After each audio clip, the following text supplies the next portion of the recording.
The database that we're going to be navigating through today is called Westlaw, as you can see, and it's powered by Campus Research.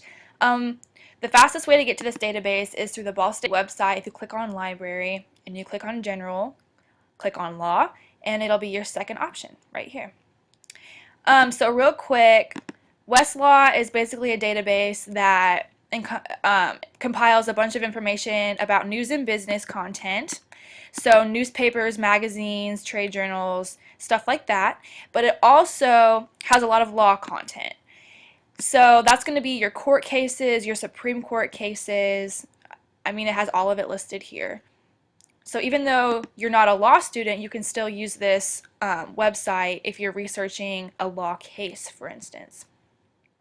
Okay, so we're just going to do a simple search to start out with.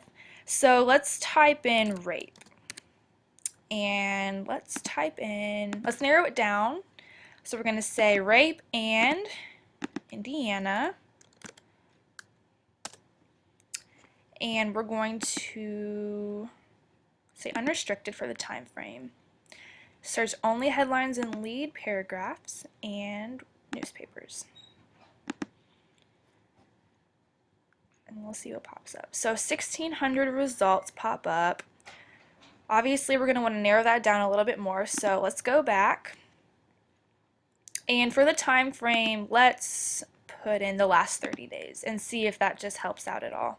Everything else will stay the same. Okay, and we narrow it down to 31 documents, which is obviously better than 1,600. Okay, now my partner Ryan is going to explain to you how to do an advanced search. So, to narrow it down more for the journalistic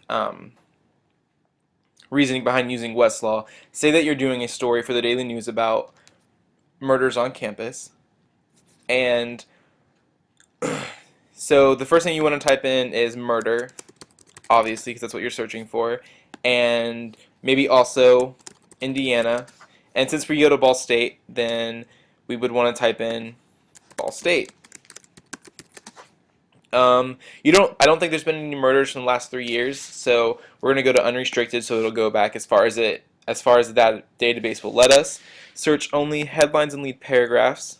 Search for newspapers, and then you click search.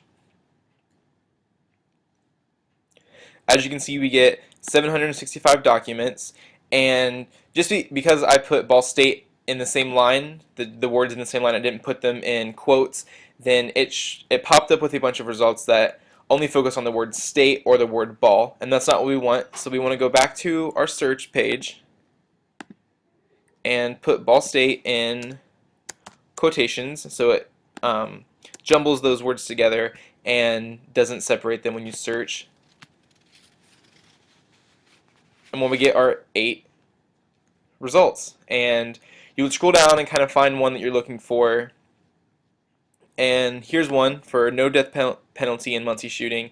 It's about the trial of one Carl Hartford, who was a Ball State student in 2004 who was shot. So say this is what you were looking for and you wanted to keep this around and cite it for later use. What you would do is you could download it, and you would just click this little link right here.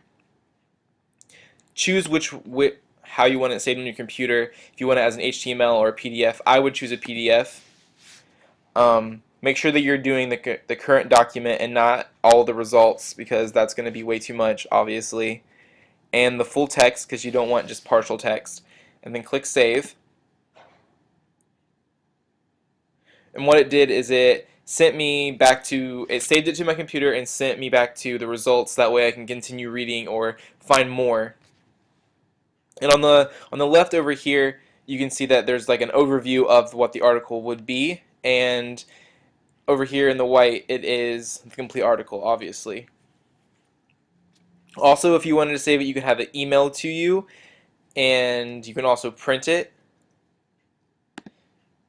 If you want to email, then it would just go to, say I want to email to my email, then I would type it in, and then have it sent.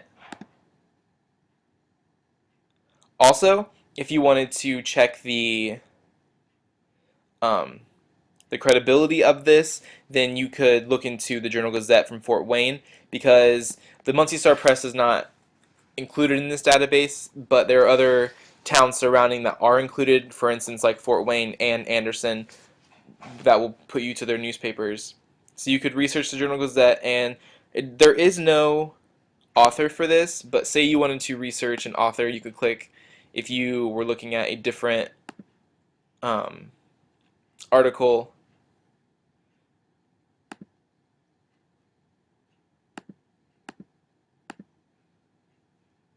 then you would find out the